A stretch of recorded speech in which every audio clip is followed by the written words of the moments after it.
Hi అండి, నమస్కారం. ఇలా మీ ముందుకు వచ్చి మాట్లాడని 4-5 వీడియోలు దాటిపోయింది కదండి.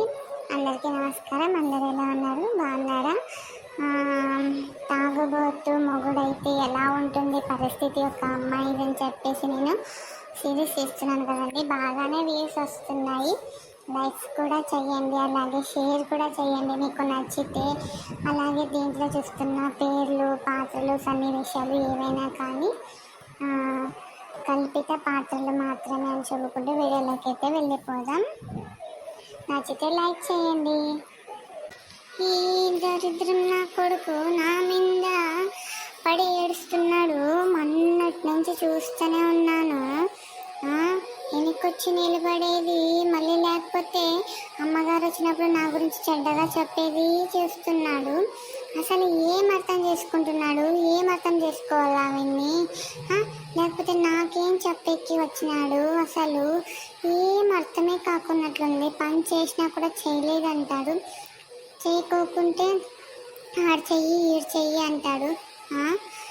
చేసేంత కన్నా పురుసొత్తు లేదే నాకు. ఏమనేది నా ముక్కు సీటుగా మాట్లాడితే, మొహం మీద మాట్లాడితే నేనైనా తెలుసుకుంటాను కదా ఏమనేదన్నా. ఊరికే ఇలా నన్ను ఊరికే ఇలా సూటిపోటి మాట్లాడుతున్నాడు అయ్యగారు. వాడు మంచోడు కాదని ఆ పిల్ల అప్పుడే చెప్పింది, కానీ నాకు ముందే తెలిసిందే ఇంటికి పోకపోవడం. ఏం చేయాలో అర్థం కాలే నాకు.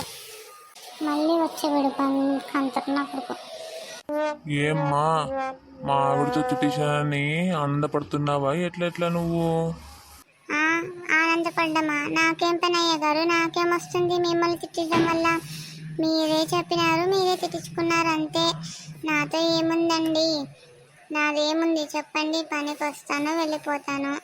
అంతా మీ ఇల్లే కదా, మీరే ఉంటారు. ఇంకా నా మధ్యలో నాదేంది? నాకు ఆనందము లేదు, బాధ లేదు. పని చూసుకుంటాను, పోతాను మా ఇంటికి. అంతేగాని వేరే విషయంలో తల దూర్చడం నాకు అలవాటు లేదండి. అవునా? సరేలే. ఏం చేస్తాడు నీ మొగుడు? ఓహో, తాగుబోతులో అంటివి కదా నువ్వు?